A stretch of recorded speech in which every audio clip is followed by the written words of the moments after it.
রাতের বেলায় স্বামী স্ত্রী মিলন হয়ে গেছে, এটা তো হারাম ছিল রাতের বেলা। এটা খবর চলে গেল কার কাছে? তো নবীর কাছে।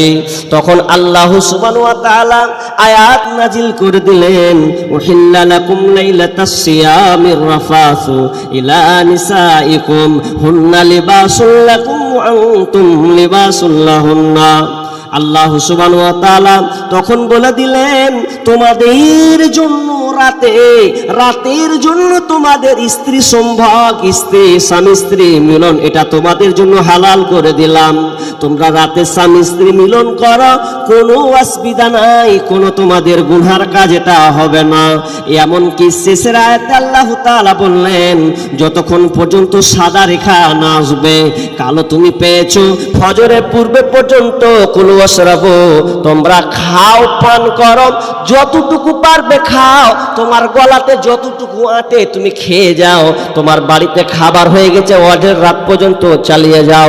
তোমার হলারে যত আটে ভরো না, আমার গুনাহ আল্লাহ আমি তোমার জন্য গুনাহ রাখিনি, বরং সারা রাত খাবার চালিয়ে যাও, তোমাদের কোনো আর গুনাহ হবে না। এটা তোমাদের জন্য বৈধ করা হলো, হালাল করে দেওয়া হলো। কত কঠিন! রাতের বেলাও খাওয়া যাবে না, স্বামী স্ত্রী মিলনও করা যাবে না, তাহলে কত কঠিন। এবার সহজ হয়ে গেল আমাদের জন্য। কি সহজ? যে সুবে সাদিক তার আগে, অর্থাৎ সারা রাত ইফতার করলেন, ইফতার করে থেকে নিয়ে আপনি ফজরের আগে পর্যন্ত যা খাবেন, স্বামী স্ত্রী মিলন আপনার জন্য বৈধ আছে। জি, তো আল্লাহ বলছেন যে আমি তোমাদের উপরে রোজা দিলাম। এটা পূর্ববর্তী লোকের মধ্যে ছিল। কেন ছিল আর কেন দিল? একটা কথা, লাআল্লাকুম তাত্তাকুন, তোমাদেরকে আমি মুত্তাকি বানাবো রে, আল্লাহওয়ালা বানাবো, তাকওয়াবান বানাবো, পরহেজগার তোমাদেরকে আমি বানাবো। এক কথায় তোমাদেরকে পরিপূর্ণ মুত্তাকি বানিয়ে দেব। যদি তুমি রোজা রাখো, দেখো আমি তোমাকে মুত্তাকি বানিয়ে দেব। কথাটা বুঝবো কিভাবে? আল্লাহ বলছেন রোজা দিলাম মুত্তাকি বানার জন্যে। এটা বুঝি কেমন করে? চলেন আপনাকে উদাহরণ দিই, দেখেন আপনার সঙ্গে এটা ঘটেছে কিনা, একবার মিলিয়ে নেন। আপনি রোজা রেখেছেন দিনের বেলা, রোদের তাপ 45 ডিগ্রি সেলসিয়াস তাপমাত্রা চলছে, গরম যেন থাকতে পারছেন না। আপনি একটা চাষি মানুষ, মাঠে চাষ করে খান। আপনি একটা ব্যবসায়ী, আপনার সবজি বিক্রি করে আপনি সংসার চালান। তাহলে আপনি বিভিন্ন কাজে নিয়োজিত আছেন, কিংবা আপনি কোনো হসপিটাল গেছেন কিংবা স্কুল গেছেন। তো এমন সময় দুপুর হয়েছে, দুপুর হলে মানুষের খিদা ভাবটা চলে আসে, তা সহ্য যেন হয় না, তৃষ্ণা ভাব চলে আসে। তখন আপনি গরম সহ্য করতে না পেরে বিবিকে বলছেন, বিবি রে লে আয় ডোল, লে আয় পানি, লে আয় মাথায় ঢাল, সহ্য হচ্ছে না। আপনি 1 ডোল দিচ্ছেন, 2 ডোল দিচ্ছেন, 3 ডোল দিয়ে মাথাকে আপনি ঠান্ডা করছেন।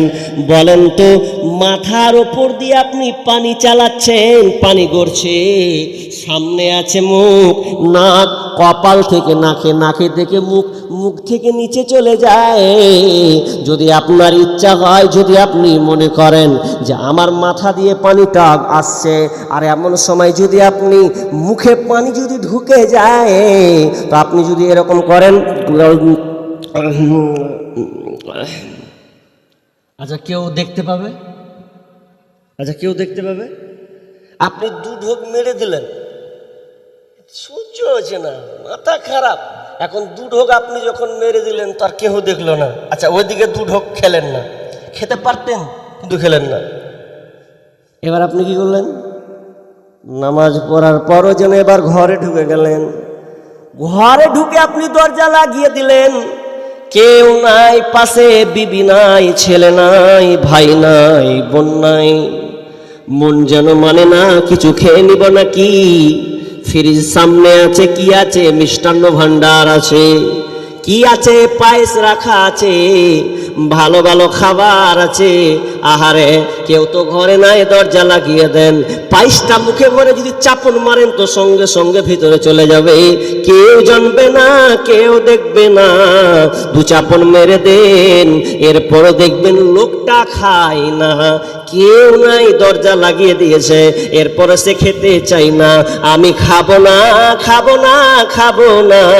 কারণ রোজাটা এমন একটা ইবাদত, নামাজ লোক দেখানো ইবাদত হয়, দান করাটা লোক দেখানো হয়, হজ করা বা লোক দেখানো হয়, কিন্তু রোজা কোনোদিন লোক দেখানো হয় না। এই জন্য হয় না। যদি লোক দেখানো রোজাটা হতো তাহলে লোকটা লুকিয়ে খেয়ে ফেলতো, যখন যখন মন তার ইচ্ছা সে কিলে ফেলতো, কিন্তু খাচ্ছে না কেন? পৃথিবীর কেউ না দেখলেও স্বয়ং আল্লাহ আমাকে দেখছেন, অতএব আমি কিছু খাবো না, খাবো না, খাবো না। তো আল্লাহ বলছেন লাআল্লাকুম তাত্তাকুন, বান্দারে আমি তোকে মুত্তাকি বানাবো, এই জন্য রমজানের রোজাটা তোকে দিয়েছি। মুত্তাকি হয়ে গেল, কিন্তু কিন্তু কিন্তু বলে হাদিসটা দিছি যে এমন কিছু আছে মানুষ যে যদি আপনি কষ্ট করে রোজা রেখে লেনও তো রোজা রাখার পরেও আপনার রোজা আল্লাহ কবুল করবে না। ভালো করে বুঝবেন, তার কোন কড়া হাদিস আছে এখানে, যে আপনি 14 ঘন্টা না খেয়ে থাকলেন, কিছু খেলেন না, এরপরেও আপনার রোজা আল্লাহর কাছে কবুল হবে না। কেমন কথা? 14 ঘন্টা ধরে রোজা রাখবো আর রোজা আমার কবুল হবে না মানে? মৌলবি কেমন কথা বলছেন আপনি? বলছেন হ্যাঁ হবে না। দলিল কি? চলেন তাহলে এবার হাদিস দিই, তাহলে আপনি বুঝে নেবেন। আল্লাহ রাসূল কি বললেন? মাল্লাম ইয়াদা কওলা যুর ওয়াল আমালা বিহি, মাল্লাম ইয়াদা কওলা যুর ওয়াল আমালা বিহি, যে ব্যক্তি রোজা অবস্থায় মিথ্যা কথা এবং অগর্হিত কাজ, এক কথায় অন্যায় অশ্লীল কাজকে ছাড়তে পারল না, ওই ব্যক্তির আইয়াদা তাআমাহু ওয়া শারাবাহু, তাহলে ওই লোকটার না খেয়ে থাকা আল্লাহর কাছে কোনো লাভ নাই। হাদিসটা খালি এটা তর্জমা করলাম, ব্যাখ্যা আছে, বুঝাচ্ছি।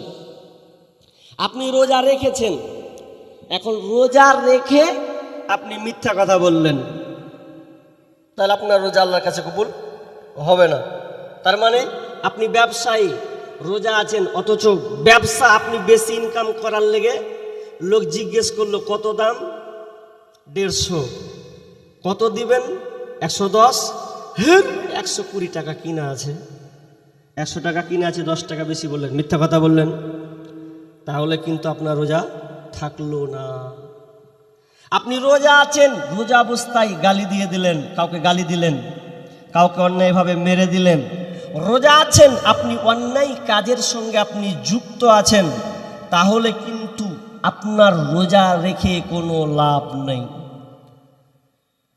আচ্ছা এবার আপনারা বলেন, পৃথিবীতে একটা মেশিন আছে, যে মেশিনটার নাম হলো মোবাইল চৌধুরী, মেশিনটার নাম। আচ্ছা অনেকের পকেটে আছে না এটা? বেশিরভাগ, এমনকি এখন বয়স্ক দাদু যারা তারাও ব্যবহার করছে। এখন চোখ টিপ টিপ হলে কি হবে, চালাতে পারছি তো মোবাইল। এই মোবাইলটা এত মিথ্যা কথা হয় যা অন্য কোনো জিনিস দিয়ে এত হয় না। মোবাইলের মাধ্যমে যত মিথ্যা কথা হয়, আপনাকে যদি এখন ফোন করে কেউ, কোনো বন্ধু বা কোনো কেউ আত্মীয়, হারে কোথা আছিস তুই, বলছে যে জালসা শুনতে এসছি, অথচ আপনি জালসা শুনতে আসছেননি, নাম দিয়ে দিলেন সোনাহারে জালসা শুনতে এসছি। তা আছেন আড্ডা মারছেন কোথায়? আপনি ওই আড্ডা মেরেছেন, আপনি ওই হাতে হরিরামপুরে আছেন, আর না হলে দৌলতপুরে যে আড্ডা পিটছেন, দুটার মধ্যে একটা। তা আপনি ফোনে মিথ্যা কথা বলে দিলেন। মানে মোবাইলে এত মিথ্যা কথা বলা হয়। একটা ছেলে একটা মেয়েকে 3 বছর থেকে ওর সাথে সম্পর্ক, ভালোবাসা, তো ভালোবাসায় এত ভালোবাসা, তো ছেলেটা অলরেডি ওকে ভালোবেসে নিয়েছে। তোর একটা সন্দেহ হচ্ছে যে ওকে জিজ্ঞাসা করছে, জান আমার সবই তো ভালো, কিন্তু আমার একটা সন্দেহ জেগেছে। কি সন্দেহ? আচ্ছা তোমার বিয়ে হয়েছে না হয়নি? বলো আগে, ভালো করে বলো, আমার সন্দেহ ঢুকছে কিন্তু। তখন ওই মেয়েটা কইছে, পাগলা আমার, আমিও তোমাকে ভালোবাসি, তা আমি আবার বিয়ে কেন করতে যাব? হ্যাঁ, তুমি খামখা আমাকে ধারণা করছো যে আসলে সন্দেহটা করেছে ও খবর নিয়েছে বলে। এখন হাকিকাতি যখন ওর মন মানলো না, তখন ও মারলো দৌড়ানো ওর বাড়ির দিকে। কোন রকম করে যদি খবর নিয়েছে যে মেয়েটা বলেছিল আমার বিয়ে হয়নি, ওর 4টা ছেলে আছে, মোবাইলে মিথ্যা কথা বলে দিয়েছে। মানে মোবাইলটা এমন একটা জিনিস পুরো পৃথিবীটাকে গ্রাস করেছে, ভালো নাই। আলেম বলেন, মৌলানা বলেন, মুফতি বলেন, ডাক্তার বলেন, মাস্টার বলেন, সবাইকে মোবাইল গ্রাস করেছে। ভালোর চাইতে চাইতে খারাপটা বেশি এখন বিদ্যমান, মানুষকে পাপে নিয়ে চলে যাচ্ছে। আপনি 30 বছর 40 বছর পেছনে যদি যান, আপনি মোবাইলের গুনাহ অতটা পাননি, পাবেন না। বর্তমানের ইয়ং জেনারেশন, বর্তমান প্রেক্ষাপটে বিচারের ময়দানে সবচাইতে মানুষ সব বেশি গুনাহ যদি তার হিসাব দিতে হয় তো মোবাইলের স্ক্রিন টাচ গুনাহ আল্লাহকে হিসাব দিতে হবে। জি, জামানা মোবাইলে খাইছে, জামানা ফেসবুকে খাইছে, অল্প বয়সের ছেলে মেয়ে প্রেমে জড়াইছে, জামানা মোবাইলে খাইছে, জামানা ফেসবুকে খাইছে। সকালবেলা বাবা বলে যাস রে কোথায়, বাবার কথা শোনার মতো সময় যে আর নাই। রাস্তার পাশে বসে বসে ছেলেরা, রাস্তার পাশে বসে বসে ফ্রি ফায়ার খেলছে, জামানা মোবাইলে খাইছে, জামানা ফেসবুকে খাইছে। অল্প বয়সের ছেলে মেয়ে প্রেমে জড়াইছে, জামানা মোবাইলে খাইছে, জামানা ফেসবুকে খাইছে। বিবাহিতা মেয়ে যখন ফেসবুকে ঢোকে, হ্যান্ডসাম ছেলে দেখে সে তো প্রেমে পড়ে। স্বামী সন্তান সব ছাড়িয়া, ওরা স্বামী সন্তান সব ছাড়িয়া নতুন প্রেমিককে চাইছে, জামানা মোবাইলে খাইছে, জামানা ফেসবুকে খাইছে, জামানা মোবাইলে খাইছে, জামানা ফেসবুকে খাইছে। রাতের বেলা একা একা ঘুম যে আসে না, মেসেঞ্জারে না পাইলে বন্ধু ভালো লাগে না। ওরে রাতের বেলা একা একা ঘুম যে আসে না, মোবাইলে না পাইলে বন্ধু ভালো লাগে না। তাই তো এখন মা বাবারা, ওরে বর্তমানের মা বাবারা ভীষণ টেনশনে পড়েছে, জামানা মোবাইলে খাইছে, জামানা ফেসবুকে খাইছে। অল্প বয়সের ছেলে মেয়ে প্রেমে জড়াইছে, জামানা মোবাইলে খাইছে, জামানা ফেসবুকে খাইছে। মোবাইল এমন একটা আবিষ্কার, মোবাইল আপনি রোজা আছেন, রোজা থাকার অবস্থায় আপনি ফেসবুক ঘাঁটছেন, ইউটিউব ঘাঁটছেন, টুইটার চালাচ্ছেন, গুনহার কাজ আপনি করছেন, এটা আপনার রুটিন মাফিক গুনাহ। তাহলে ওই গুনাহটা আল্লাহ যে আপনি যে কষ্ট করে রোজা রাখছেন, বিশ্বনবী বলছেন ওই ব্যক্তির অনাহারে থাকা, খাবারকে ত্যাগ করা আল্লাহর কাছে কোনো ফায়দা নয়। তাহলে আপনাকে রোজা যদি রাখতে হয়, তাহলে মিথ্যা কথাকে ছাড়তে হবে, অগর্হিত কাজ, অন্যায় অশ্লীল কাজকে আপনাকে ছাড়তে হবে। তাহলে আল্লাহ আপনার রোজাটাকে কবুল করবেন এবং আল্লাহ আপনার গুনাহ খাতাকে ক্ষমা করে দেবেন। আর যদি রোজা রেখেও আপনি অশ্লীলতার মধ্যে থাকেন, খারাপ অন্যায় কাজে নিমজ্জিত আপনি থাকেন, মিথ্যা কথার মধ্যে যদি আপনি থাকেন, তাহলে আল্লাহ ওই রোজা কবুল করবে না। এবার তাহলে ভয়ঙ্কর হাদিস দিব, তাহলে বলবেন যে আপনি অবাক হয়ে যাবেন, কেমন কথা বললেন, রোজা রেখে আমার রোজা থাকবে না, রোজা বরবাদ হবে, আল্লাহ কবুল করবে না? তো হ্যাঁ, হবে না। মুসলিম শরীফে হাদিস যাই, দেখি আপনি বুঝেন কি না। রোজা আছেন কিন্তু রোজা রেখেছেন, কিন্তু রোজা রেখে আপনি অন্যায় অশ্লীল কাজ করছেন। রোজা কাজে আসবে না, নামাজ কাজে আসবে না, দান সাদকা কাজে আসবে না, সব বরবাদ হবে। কেমন করে বরবাদ হবে? আল্লাহ রাসূল সাহাবীদেরকে বলছেন, সাহাবীরা তোমরা বলো আতাদরুনা মাল মুফলিস, অসহায় ব্যক্তিকে, দরিদ্র ব্যক্তিকে, অভাবী লোককে তোমরা কি জানো? সাহাবীরা উত্তর দিলেন, ফাকালু ইয়া রাসূলুল্লাহ, ফাকালু ফিনা মাল্লা দিরহামা লাহু ওয়ালা মাতা। বিশ্বনবীকে সাহাবীরা বললেন, আল্লাহ রাসূল, যেই ব্যক্তির টাকা পয়সা নাই, যে লোকটার ধন সম্পদ নাই, ওই লোকটা হলো অভাবী, ওই লোকটা হলো গরিব। বিশ্বনবী তখন বললেন, বিশ্বনবী তখন বললেন, ফাকালা ফিনা মাল্লা দিরহামু। তারপরে বিশ্বনবী বলছেন, ফাকালা ইন্নাল মুফলিসা, তিনি বললেন, ইন্নাল মুফলিসা মিন উম্মতি ইয়াতি ইয়াউমাল কিয়ামাতি বিসালাতিন ওয়া সিয়ামিন ওয়া যাকাতিন। বিশ্বনবী বললেন, ওই লোকটা অভাবী নয় রে সাহাবীরা, শুনে লাও, অভাবী কোন লোকটা? যেই লোকটা আমার উম্মতি, আমার উম্মতের মধ্যে কিছু লোক কিয়ামতের ময়দানে উঠবে, নামাজ নিয়ে দাঁড়াবে, রোজা নিয়ে দাঁড়াবে, দান সাদকা নিয়ে দাঁড়াবে। আর যখন সে দাঁড়াবে, এমন সময় লোকটা এমন ভাবে উঠবে, যারা পাওনাদার তারা দাঁড়িয়ে থাকবে। পাওনাদারটাকে আপনি মিথ্যা কথা বলেছেন, আপনি কাউকে গালি দিয়েছেন, কাউকে আপনি গালি দিয়েছেন অন্যায়ভাবে, কাউকে আপনি মেরেছেন অন্যায়ভাবে, কারো জমিকে আত্মসাৎ করেছেন, কাউকে আপনি হত্যা করে দিয়েছেন, কারো গীবাত করেছেন, পরনিন্দা পরচর্চা করেছেন। তখন আল্লাহ সুবহানাহু ওয়া তাআলা ফেরেশতাদেরকে বলবে, এক কাজ কর, যারা পাওনাদার আছে ওদেরকে পাওনা দে। কি দিয়ে দিবি? তোর নেকি দিয়ে দিয়ে দে। কি দেওয়া হবে? আপনার নামাজ, আপনার যে রোজাগুলো আপনি করেছেন, 14 ঘন্টা ধরে না খেয়ে থেকেছেন, রোজা রেখেছেন, ওই রোজার নেকিগুলা ওই লোকটাকে দিয়ে দেওয়া হবে। কাকে দেওয়া হবে? যে আপনি যাকে গালি দিয়েছেন অন্যায়ভাবে, অবিচার করেছেন, আর সাথে খারাপ আচরণ করেছেন, গীবাত পরনিন্দা পরচর্চা করেছেন, ওকে সেই নেকিগুলোকে দিয়ে দেওয়া হবে। ভালো করে কান লাগান, কি বলছি আমি, হাদিসটার দিকে মূল্যায়ন করুন।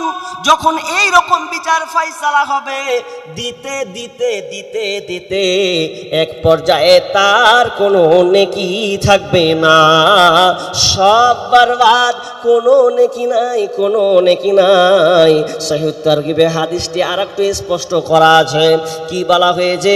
যখন কিয়ামতের ময়দানে ইন্নার রাজুলা লা ইউতা কিতাবাহু মানসুরা ফায়াকুলু ইয়া রাব্বি ফাইনা হাসানাতু কাযা ওয়া কাযা, হাসানাতু কাযা ওয়া কাযা আমিলতুহা লাইসাত ফি শাহিফাতি।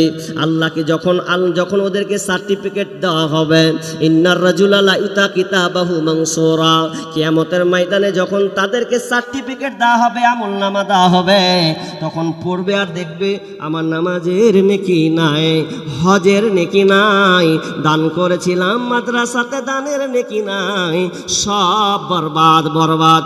তখন আল্লাহকে বলবেন, ফায়াকুলু রাব্বি,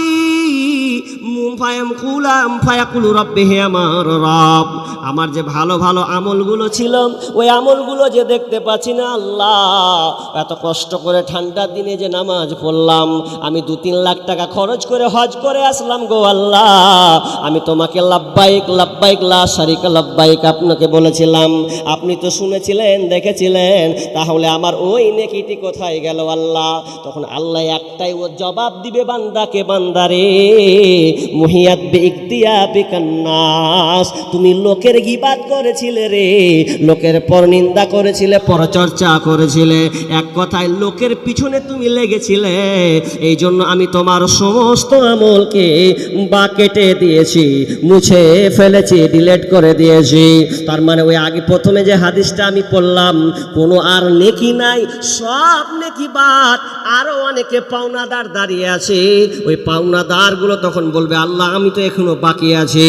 দেখবে যে ওর তো নেকি নাই, ও হাজি সাহেবের নেকি নাই, মাস্টারের তো আর নেকি নাই, আলেমের তো নেকি নাই, সব বরবাদ হয়ে গেল ভালো ভালো আমল। তখন আল্লাহ ফেরেশতাদেরকে বলে এক কাজ কর, এবার ওর গুনহাগুলো ওই লোকটার উপরে চাপিয়ে দেয়। গুনহা এবার চাপাম, গুনহাগুলোকে চাপিয়ে দেয়, যার গীবাত করেছে ওর গুনহাগুলোকে লে দিয়ে এবার ওর গুনহাগুলো এর ঘাড়ে চাপিয়ে দেয়। তখন যখন আপনার গুনহা চাপাতে চাপাতে চাপাতে চাপাতে বিশাল পাহাড় আকার ধারণ করবে, আর তো নেকি নাই বরং নুন আপনার ঘাড়ের গুনহা লোড হচ্ছে, তখন আপনার শেষ সমাধান হবে, ফাইসালা হবে। ফেরেশতারা তখন ওই লোকটাকে জাহান্নামে দিয়ে দেবে,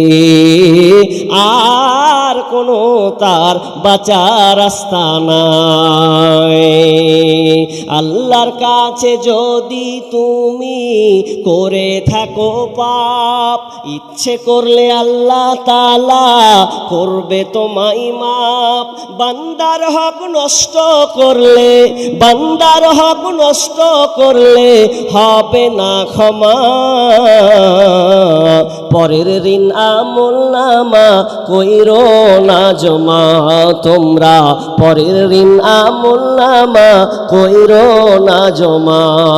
লক্ষ টাকা দান করিলে হবে যে সওয়াব, হাল ঠেলিয়া জমি খাইলে তার চেয়ে বড় পাপ। লক্ষ টাকা দান করিলে হবে যে সওয়াব, পরের জমি মেরে খাইলে তার চেয়ে বড় পাপ। যতই করো নামাজ রোজা, মাথায় লইয়া ঋণের বোঝা, রোজ হাসরে যাইবা সোজা, রেহাই পাইবা না। পরের ঋণ আমল নামাই কইরো না জমা।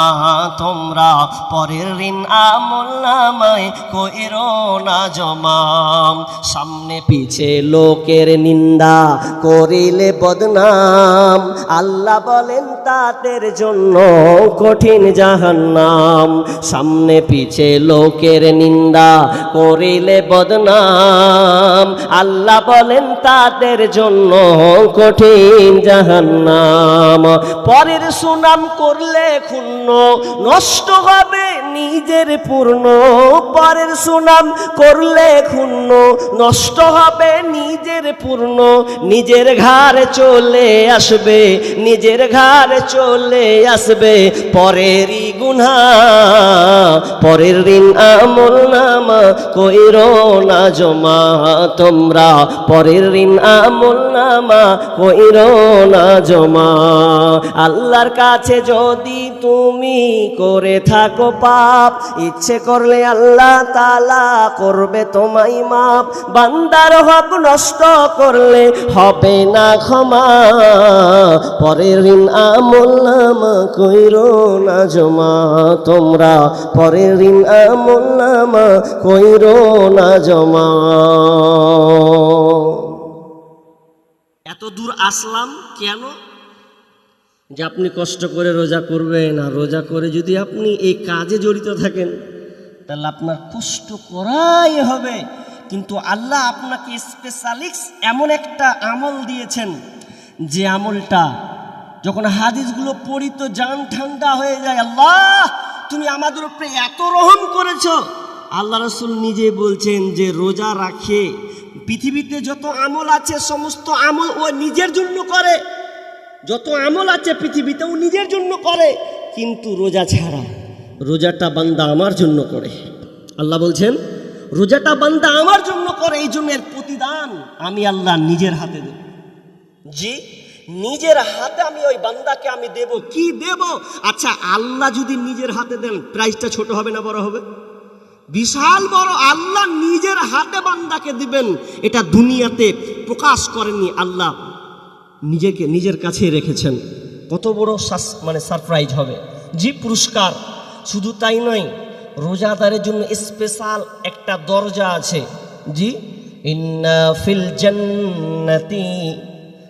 ফিল জান্নাতি বাবান ইউকালু লাহুর রাইয়ান।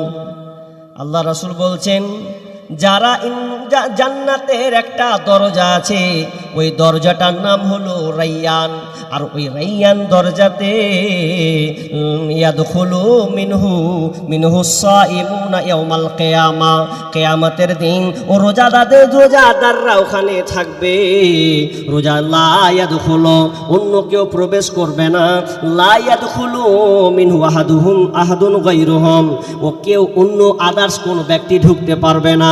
ফেরেশতারা খালি ডাকবে, আইনাস সাইমুন, আইনাস সাইমুন, হে রোজাদাররা কোথায়? তোমরা দুনিয়াতে কষ্ট করে যে রোজা রেখেছিলে রে, তোমরা কোথায়? আসো আসো, এই রাইয়ানের দরজা দিয়ে ঢুকে যাও, এটা তোমাদের জন্য দরজা রে, অন্য আদার্স কেউ এ দরজাতে ঢুকতে পারবে না।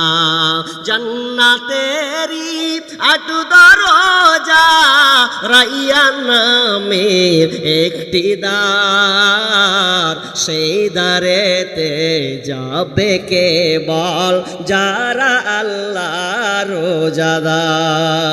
রোজাদার যারা হবে, স্পেশাল ভাবে ওই দরজাতে ঢুকিয়ে দেবেন। যখন ঢুকে যাবে রে, আর অন্য কেউ ঢুকতে পাবে না, বন্ধ করে দেওয়া হবে। জি, আমি লম্বা করব না, যদিও এখনো আমি 1.5-2 ঘন্টা চালাতে পাবো, যেহেতু আমি স্টাডি করেছি প্রায় 2.5 ঘন্টা মতন। আমি যেটা আপনাকে বলতে চাচ্ছি, রোজা আমাদেরকে রাখতে হবে। পরের আয়াতগুলো ফের আছে, এখানে তর্জমা করেই নিয়ে গেলে পরে আছে 84-85 যে আয়াতগুলো বাকি আছে। আমি ওই আয়াতগুলো আজকে পড়বো না, তবে আমি আপনাদের সংজ্ঞা দিয়ে দিয়েছি, যারা হয়তো আগে আসতে পারেননি আমি বলেছি সংজ্ঞাটা। তবে একটা কথা আপনাকে বলি, একটা হাদিস আপনাকে বলি, তারপর আমি কালেকশনের দিকে চলে যাব। ওটা আমার মাথায় আছে, কারণ যে আর কালেকশনের বক্তা ওই রকমও নেই। যদিও সামনেবার ইচ্ছা করেছি, কালেকশন অতটা করব না। কালেকশন বক্তার উপরে এমন প্রেশার, এমন চাপ পড়ছে, আমার শরীরের অবস্থা খুব খারাপ। তো চেষ্টা করি, কারণ প্রতিষ্ঠান সব রকম প্রতিভা আল্লাহ সবাইকে দেয়নি। জি, তো আমি আর একটা কথা বলছি, আফসোস, আল্লাহ রসুল বদদুয়া দিয়ে গেছেন। বদদুয়া জানেন? বদদুয়া দিয়ে গেছেন। আর আল্লাহ রসুল যদি বদদুয়া দিয়ে যায়, তাহলে ওর মতন হতভাগার পৃথিবীতে আর কেউ নেই। ভালো করে শুনবেন, কি বদদুয়া আল্লাহ রসুল বদদুয়া দিয়েছেন। যেই আল্লাহ রসুল আমাদের জন্য শুধু খালি উম্মতি উম্মতি, আমার উম্মতের কি হবে, আমার উম্মতের কি হবে, উম্মতকে নিয়ে সব সময় খালি টেনশনে থেকেছেন, কেঁদেছেন। সেই রসুল বদদুয়া দিয়ে গেছেন 3 জন ব্যক্তির উপরে। 1 নম্বর বদদুয়া দিয়েছেন কাদের উপরে? জি, আল্লাহ রসুল যখন মেম্বারে উঠলেন, রকিয়াল মেম্বারে উঠলেন, তো 3 বার বলছেন ফাকালা আমিন আমিন আমিন। 3 বার আমিন বললেন, তখন সাহাবীরা হতভম্ব হয়ে গেলে, ফাকিলা লাহু ইয়া রাসূলুল্লাহ সাল্লাল্লাহু আলাইহি ওয়াসাল্লাম, আপনি এরকম 3 বার আমিন বললেন, মাকুনতা তাসনাউ হাদা, আপনাকে তো এরকম কোনোদিন দেখিনি করতে। আপনি মেম্বারে তো উঠেছেন, কিন্তু এর আগে তো এইরকম আপনি করেননি, কিন্তু আজ কেন আপনি 3 বার আমিন আমিন বললেন? কারণটা কি?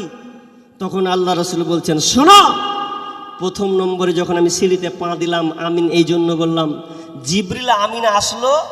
জিবরিল আমিন এসে বলছে, যে ব্যক্তি রমজান মাসের রোজাকে পেল, অথচ তার পাপকে মিটাতে পারল না, পাপ মোচন করাতে পারল না, ওই ব্যক্তিটা ধ্বংস হয়। কি বদদুয়া দেখেন, ভালো করে মাথায় নেন ভাই। যে ব্যক্তি রমজান পেয়েছেন, অথচ রমজান মাস পাওয়ার পরেও তার পাপকে মিটাতে পারল না, ওই লোকটাকে আল্লাহ রাসূল বদদুয়া দিয়েছেন, ওই ব্যক্তি ধ্বংস হয়ে যায়। তখন আল্লাহ রাসূল আমিন পড়ে দিলেন। জিবরিল বললেন আর আমিন মানে কবুল করে না। নাম্বার 2, 2 নম্বরে বদদুয়া দিয়েছেন ওই ব্যক্তির উপরে যে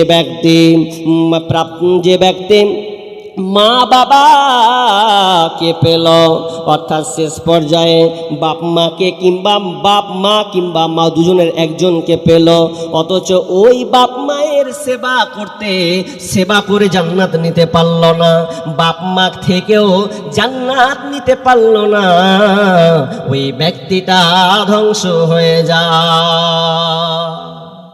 কত বড় কথা! বাপ মা আছে কিন্তু বাপ মায়ের খিদমত করলো না। অনেক মানুষ আছে, অনেক ছেলে আছে বাপের উপরে রাগ করে আছে গম্ভীর করে।